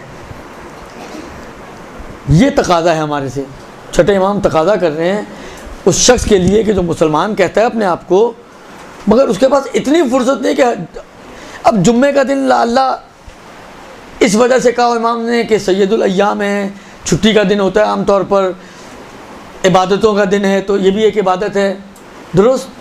अल्लाह शायद ये वजूहात हो। यानी ऐसा नहीं कि हतमन जुम्मा ही है और जुम्मे के अलावा कोई और रखेंगे तो कोई गुनाहगार हो जाएंगे आप, ये मुराद नहीं होगी ख़तन। लिहाजा आज कहें फ़र्ज़ करें संडे का दिन, छुट्टी का दिन है, तो आप कहें जी संडे का दिन, इस जुम्मा हटा के यहाँ पे आप संडे लगा दें। किसी और माशरे में कोई और दिन छुट्टी का दिन तो वो लगा दें मसलन। यानी दिनों की खुसूसियत अहम नहीं है यहाँ पर, जो चीज़ अहमियत की हामिल है वो ये कि एक दिन आपको लगाना चाहिए। हालांकि फ़र्ज़ करें कि कोई पूरा दिन नहीं लगा सकता, बार भी जो इनका सवाल ये कि घरेलू मसरूफियात भी हैं, बच्चे हैं, या अगर बच्चे भी नहीं हैं तो घर है, घर की काम है, माँ बाप हैं, अगर बच्चे वाली खातून है तो, या ससुराल में रहती है तो और भी बावेला माशाल्लाह, तो बिलाखिर ससुराल को भी देखना है, शौहर भी है, बच्चे भी हैं, घरदारी भी है। मौला की एक हदीस है, मौला कहते हैं मा ला युद्रक कुल्लहू ला युतरक कुल्लहू। मैं बहरहाल देखें, समझाने के लिए सारी बातें होती हैं, वह अल्लाह बिलाखिर अहादीस और आइमा की हदीस बिलाखिर उनकी एक अहमियत है, उनका एक मकाम व मर्तबा है, यानी नेक्स्ट टू कुरान इनकी अहमियत है इन अल्फाज की भी, क्योंकि जिस तरह वो कुरान सामित है और आइमा कुरान नातिक है, ये उसी कुरान नातिक के अल्फाज हैं कि जो हम तक मुंतकिल हो रहे हैं, लिहाजा इनकी एक अपनी अहमियत है। लेकिन बाज़ औक़ात बात चीज़ें समझाना बहुत आसान हो जाता है अगर आप कोई मुहावरे के ज़रिए सहारा ले लें। तो मैं एक मुहावरे का सहारा लेना चाह रहा हूँ। एक मुहावरा हमारे यहाँ भागते चोर की लंगोटी। क्या मतलब है इसका? आप तो सारे ही माशाल्लाह अहले ज़बान हैं, सारे ना सही तो 95-98% अहले ज़बान होंगे इसमें, हैं? हाँ, कुछ तो, यानी अगर सारा नहीं मिल रहा तो सारा छोड़ भी नहीं दिया जाए, जो मिल जाए, चाहे उसकी लंगोटी भी मिल जाए चोर की भागते हुए की, वो इतना कुछ हमारा लेके जा रहे तो कुछ तो हम भी उसका पकड़ लें। दुरुस्त। खूब, ये इस मुहावरे का माना है। हालांकि अगर हदीस का आसान माना करना चाहिए तो ये इस हदीस का भी माना है। मौला कह रहे हैं कि अगर सब कुछ नहीं मिल रहा तो सब कुछ छोड़ भी ना दो। मा ला युद्रक कुल्लहू, जिसको पूरा नहीं लिया जा सकता, यानी जो पूरी चीज़ ना मिल रही हो तो ला युद्रक कुल्लहू, पूरे को तर्क ना कर दो, बल्कि जो मिल रहा है उसको तो ले लो। नहीं, भागते चोर की लंगोटी। दुरुस्त। खूब, यही बात यहाँ पे भी है। हालांकि आप पूरा दिन अफोर्ड नहीं कर सकती, ला युद्रक पूरा दिन, तो ला युद्रक पूरा दिन,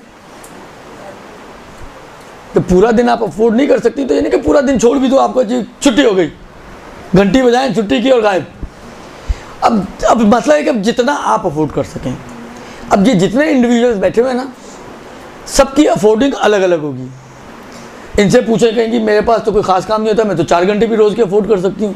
हालांकि अभी हफ्ते की बात हो रही है, सॉरी हफ्ते के। इनसे पूछे तो ये 7 पड़ोस में बैठी है, कहीं मैं तो 1 घंटे से ज़्यादा नहीं दे सकती।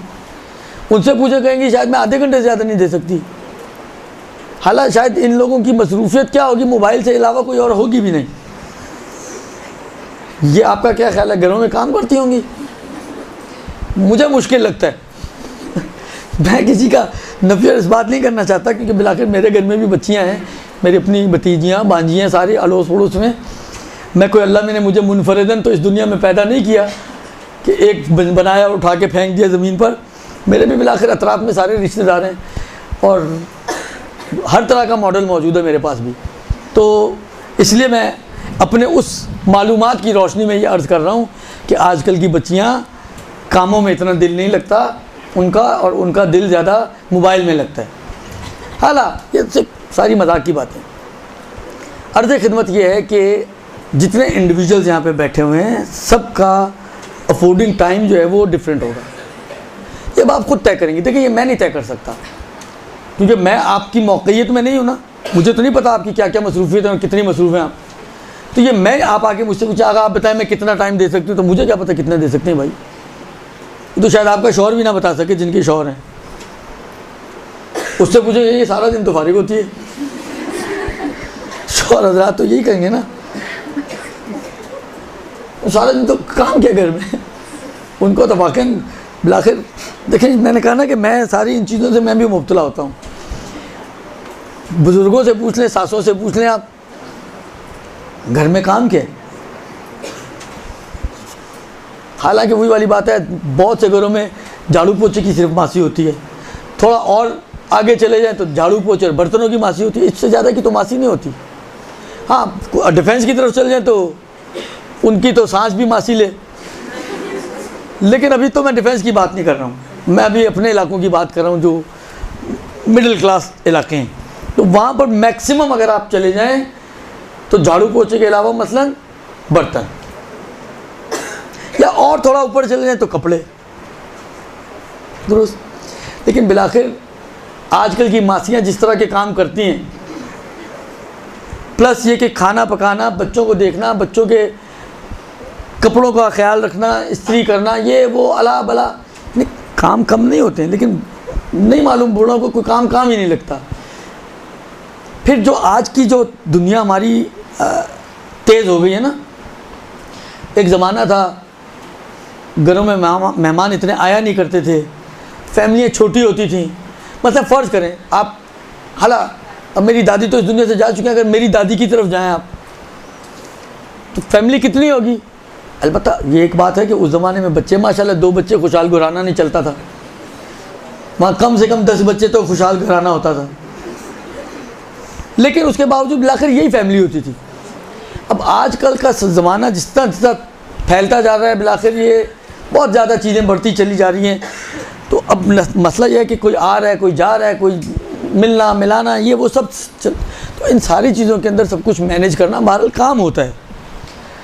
लेकिन अब वो कितना टाइम अफोर्ड कर सकती हैं मुझे नहीं मालूम, ये खुद ही तय करेंगी कि मैं कितना टाइम अफोर्ड कर सकती हूँ। अगर कोई हफ्ते में अफोर्ड कर सकते हैं, हफ्ते में निकाले टाइम। यानी देखिए, इस रिवायत को बयान करने का मकसद ये था कि हम जुम्मे का दिन, हफ्ते में एक दिन, ये सब कुछ छोड़ दें, तो कम से कम इतना तो इस रिवायत से समझ में आ रहा है ना कि आइमा चाहते हैं, मतलूब है ये चीज़ कि आप अपने दीन के लिए कुछ वक्त निकालें। हालांकि कितना निकालें भी थोड़ा रिवायत से हम नहीं लेते, वो हम रिवायत को छोड़ते हुए अपनी जो मसरूफियात हैं उसके हिसाब से खुद तय करेंगे। दुरुस्त। या अब आप खुद तय करें कि आप कितना डेली निकाल सकती हैं तो डेली काम करें।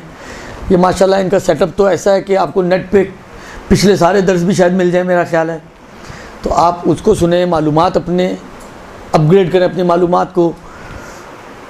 लेकिन एक काम ज़रूर करें, ये तो तकरीबन ये तीनों सवालों का मैंने जवाब दे दिया, अब 7-8 मिनट बचे हैं, तो मैं एक बात और मैं हमेशा कहता हूँ, और क्योंकि वही वाली बात है, कुछ नए चेहरे भी हैं, इसलिए मैं दोबारा पुराने चेहरों से माजरत करते हुए रिपीट करूँगा, और वो ये कि देखें इस वक्त जो सूरत हाल है दीनदार लोगों की, होना क्या चाहिए, माशरे की बात कर रहा हूँ, माशरती एतबार से क्या होना चाहिए। दीनदार लोग एक तरफ, बेदीन लोग एक तरफ। इमेज जो माशरे के ऊपर होना चाहिए, किसका अच्छा होना चाहिए?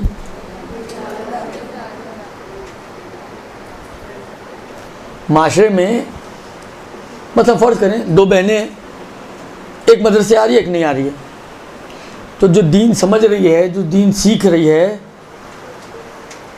उसका इमेज अच्छा होना चाहिए, या जो कॉलेज यूनिवर्सिटी जा रही है उसका इमेज अच्छा होना चाहिए? किसका अच्छा होना चाहिए? दोनों का होना तो चाहिए, लेकिन कंपैरेटिवली, हालांकि चले मैं ज़्यादा कह लूँ, ज़्यादा अच्छा किसका होना चाहिए? है किसका? इसका कभी आपने गौर किया नतीजा क्या निकलता है? इसी बात का कि बजाय इसके कि हमारे दीनदार तबके का इमेज माशरे पे अच्छा हो, उसकी बजाय बेदीन लोगों का इमेज ज़्यादा बेहतर है। इसका नतीजा क्या निकलता है? इसका नतीजा छोटे लेवल से लेकर बड़े लेवल तक अगर आप जाएं ना, तो दीनदार अफराद से बदजनी से लेकर खुद दीन से बदजनी निकलता है। दीन ये सिखाता है, आपने सुने होंगे जुमले माशरे में, दीन ये सिखाता है, इसका मतलब है कि दीन को बुरा कह रहा है ना, ये भी आपको इतना बुरा नहीं कह रहा जितना दीन को बुरा कर रहा, ख़राब कर रही है। आपका इमेज जितना बुरा इसके ज़हन में, उससे ज़्यादा उस दीन का इमेज इसके ज़हन में ख़राब है। वरना वो ये ना कहे कि दीन ये सिखाता है तुम कैसे दीनदार हो, वो दीनदार की बात करे ना दीन की बात करे। पहला हमला जो होता है वो दीन के ऊपर होता है, फिर दीनदारों की बात होती है। सबब कौन बन रहा है इसका? हमारी ज़ात। ये एक असर। दूसरा असर ये बनता है कि मैंने अगर आज अपनी एक बच्ची को किसी भी मदरसे में भेजा है दीन सीखने के लिए, तो तय कर लूँगा कि आइंदा किसी और बच्चे को मुझे नहीं भेजना है। ये दूसरा नुकसान इसका, कि दीन आगे बढ़ने से आप रुकावट डाल रही हैं। बजाय इसके कि मैं चाहूँ यार ये एक तजर्बा इतना अच्छा हुआ है, मैं दूसरा भी करूँ, मैं तीसरा भी करूँ, मैं अपने सारे बच्चों को दीनदार बनाऊँ, मैं अपने सारे बच्चों को मदरसों में भेजूँ, एक ही के बाद मैं तय कर लेता हूँ कि मुझे किसी और को भेजना ही नहीं है। सबब कौन बन रहा है? हम लोग। तो गुजारिश ये है आप लोगों से कि ना दीन को बदनाम करें ना दीनदारों को बदनाम करें। अच्छा, इसकी वजह क्या बनती है कि क्यों ऐसा होता है कि हमारा इमेज ख़राब है ज़्यादा उनकी निस्बत? उसकी एक बहुत बेसिक वजह यह है कि वो लोग ना जानते हुए अमल कर रहे होते हैं ना, चाहे अमल दोनों एक जैसा ही कर रहे हो। मतलब फ़र्ज़ करें मैं दीनदार आदमी हूँ, मैं भी फिल्म देख रहा हूँ, मेरा भाई एक दुनियावी आदमी है, हम दोनों बैठे फिल्म देख रहे हैं, इंडियन फिल्म आ रही है, हम देख रहे हैं। हालांकि अगर फ़र्ज़ करो ये फिल्म देखना हराम ना भी हो, अगर अच्छा नहीं है तो दोनों के लिए अच्छा नहीं है ना, लेकिन उससे ज़्यादा मेरी सरदर्निश है,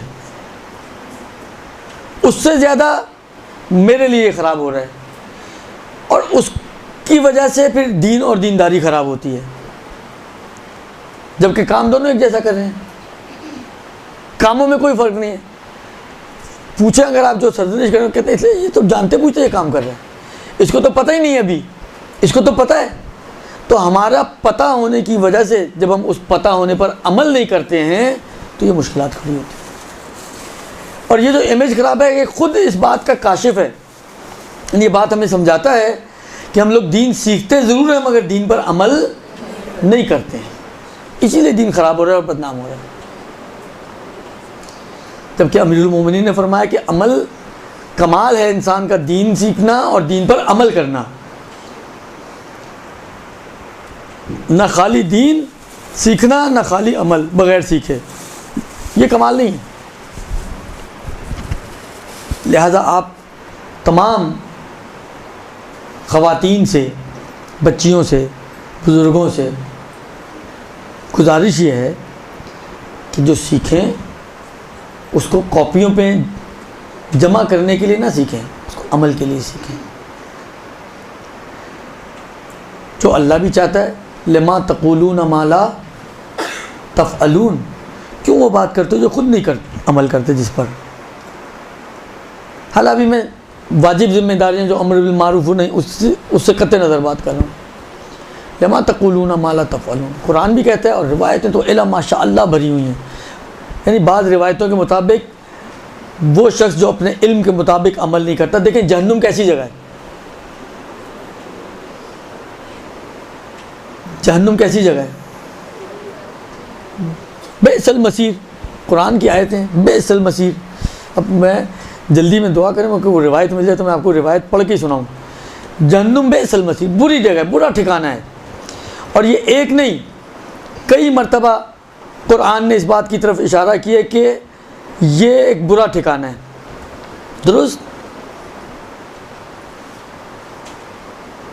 देखें एक जुमला इनका, कहते हैं कि आलिम के ऊपर, अच्छा इस आलिम से मुराद ये अमामा पोश आलिम नहीं है, इस आलिम से मुराद आप भी आलिम हैं। अगर आप जानती हैं, सीखा है आपने, इल्म हासिल किया तो आप भी आलिम हैं, आप भी इसमें शामिल हैं। तो आलिम के ऊपर अमल करना वाजिब है जिस तरह गैर आलिम पर भी वाजिब है, लेकिन आलिम के लिए ताकीद बहुत ज़्यादा है, आकद है।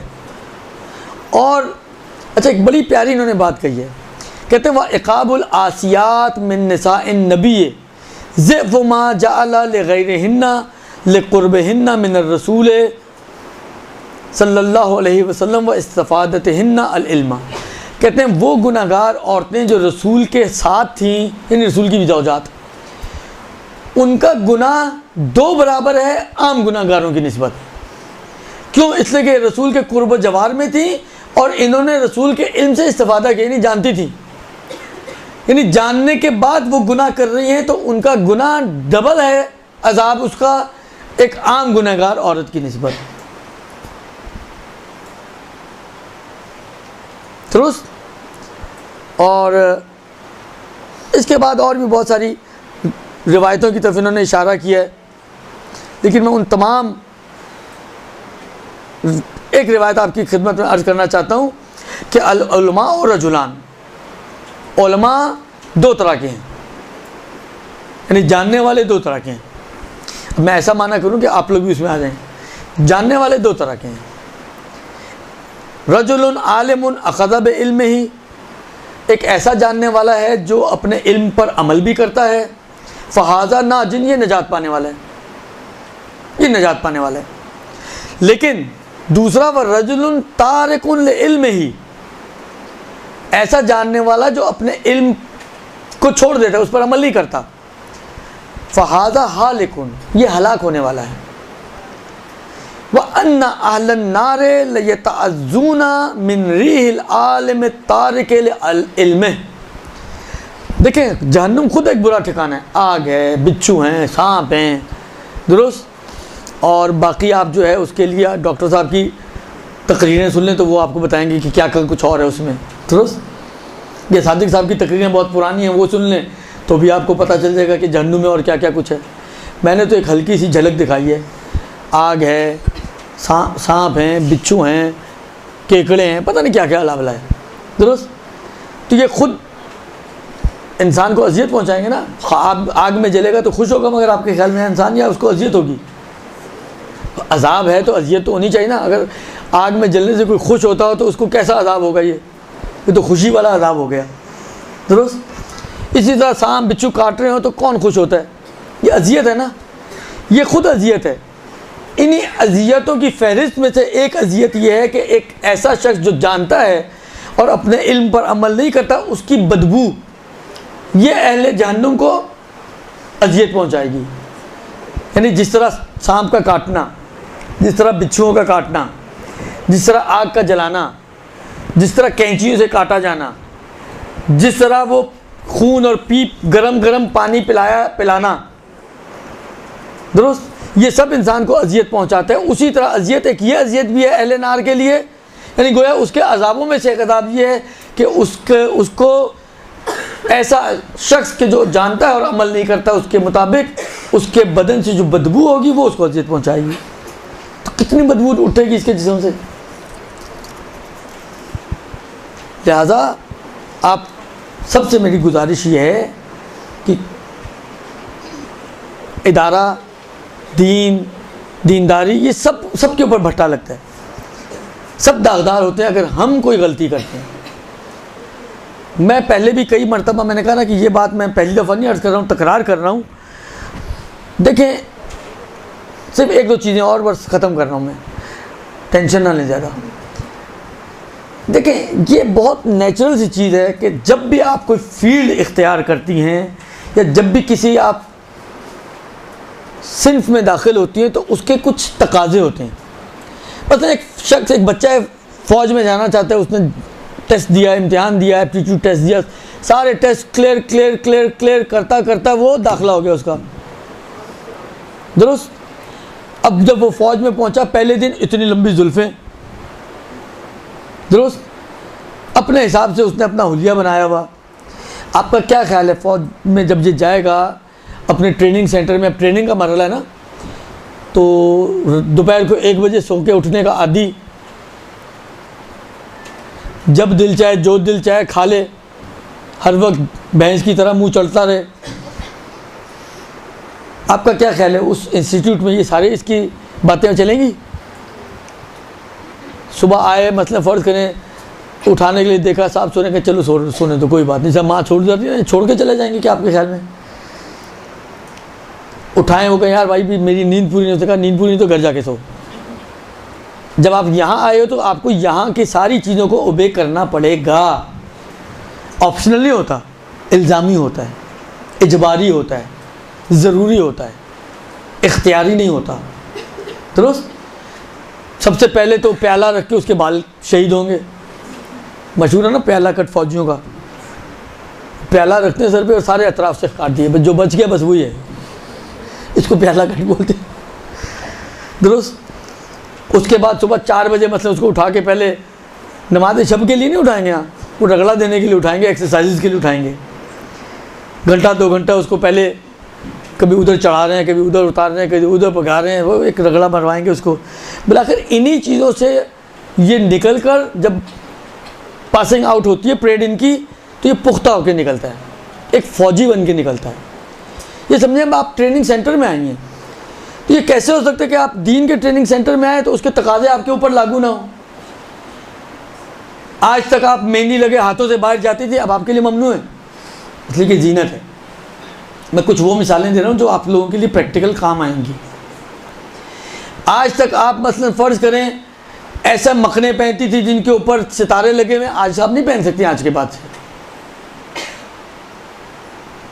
आज तक आप बगैर जुराबों के भी घर से बाहर निकल जाती थी, या कोई कज़न आ गया तो आपने कहा चलो अपना ही भाई है, खुद से ये भाई है, लेकिन वैसा भाई तो नहीं है कि जिससे पर्दा साकित हो। भाई दो तरह के हैं, दुरुस्त। ये उन भाइयों की कैटेगरी में से है कि जिससे पर्दा साकित नहीं है, तो आपको पर्दा उसे भी करना है। चचा का बेटा है, मामू का बेटा है, खाला का बेटा है, ठीक है अपनी जगह पर, लेकिन बिलाखिर ये अपनी जगह पर। आप किसी शादी में जा रही हैं, घर से ही माशाल्लाह दुल्हन बन के, दुल्हन वो बाद में मिलेगी, पहले दुल्हन घर से निकल रही है, अब नहीं कर सकती आप ये। हत्ता बाज़ ऐसी चीज़ें हैं कि जो आप वहाँ ख़वातीन की महफिल में भी शायद आपके लिए आप कहें जी मैंने तो चादर लेकर जाना है ना, हिजाब करके जाना है, असल स्यापोश सर से पैर तक स्यापोश बन के निकलूँगी, लेकिन जब वहाँ निकली तो कोई अमेरिकन बच्ची निकल रही है। आपका क्या ख्याल है, हमारा माशरा इसको कबूल करेगा आपसे? नहीं करेगा, कतई नहीं करेगा।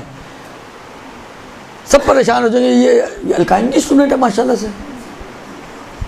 मसलन अगर आप किसी भी मदरसे में, तो कहने का मकसद ये है कि जब आप यहाँ आई हैं, देखिए मैं हमेशा कहता हूँ, बहुत से लोगों को कहता हूँ, या आओ, नहीं आए हो तो तरीके से आओ, तकाज़ों को पूरा करो, ये चीज़ें आपको फ़ायदा भी पहुँचाएंगी। कल को आप में से बहुत सारी ज़ाकिराएँ बनेंगी। लेमा तक़ूलून मा ला तफ़अलून, ये आपको भी कह रहे हैं, मुझे भी कह रहे हैं, सिर्फ आवाम के लिए नहीं है, या हम सब के लिए भी है।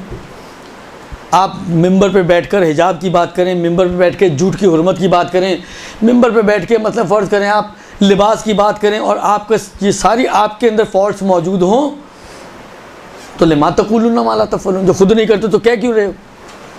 खुलासा ये कि इस बात को अपने जहन में रखें कि आई हैं, बहुत अच्छा काम है। इस मैंने कहा ना कि जो रिवायतें शुरू में मैंने आपकी खिदमत में अर्ज़ की, बहुत नेक काम है, बल्कि औजबुल वाजिबात कर रही हैं आप, लेकिन अब आ ही गई हैं तो बाज़ चीज़ों की रियायत करना, उनका ख्याल रखना और उन तकाज़ों को पूरा करना, ये आपकी ज़िम्मेदारी है कि आपकी वजह से ना इदारा बदनाम हो, ना दीन बदनाम हो, ना इस्लाम बदनाम हो, बल्कि आपको देखकर 4 ख़वातीन का या 4 घर वालों का या 4 ख़ानदानों का दिल चाहे कि हम भी अपने बच्चे को उस इदारे में भेजें या दीन सीखने भेजें, कि दीन सीखने के बाद दीन तराशता है नगीने को। हमारे यहाँ उल्टा होता है, तरशा हुआ नगीना ख़राब हो जाता है। ये बहुत गलत चीज़ है, यानी वाकई ये माशरे का दर्द दिल है जो मैं आप तक मुंतकिल कर रहा हूँ। सल्लल्लाहु अलैहि वसल्लम, ये गुफ्तगू तो ख़त्म, कुछ टाइम ऊपर हो गया, इसका जवाब का टाइम अभी मेरे पास नहीं है। मैं आपको अर्ज़ करता हूँ, आप लोग खोलें तौज़ील मसाइल। तौज़ील मसाइल में जहाँ ख़रीद व फ़रोख्त के अहकाम हैं, उसमें कुछ मसलों के बाद, हराम मामलात के बाद वहाँ पर सूद की बात की है उन्होंने, तो वहाँ पर ये मिसालें दी हुई हैं उन्होंने। वहाँ पर ये आपको मसला मिल जाएगा, आप पढ़िएगा, अगले हफ्ते पढ़ के आइएगा। अगर तो मैं आ गया तो मैं रिपीट कर दूँगा, फिर देख लीजिएगा आप सही समझें नहीं समझें, और अगर मैं नहीं आया तो चले, कुछ तो आपकी मालूमात में इजाफ़ा हो ही जाएगा। आप सही गलत को आप मसला फिर बाद में देखेंगे। वो सल्लल्लाहु अलैहि वसल्लम।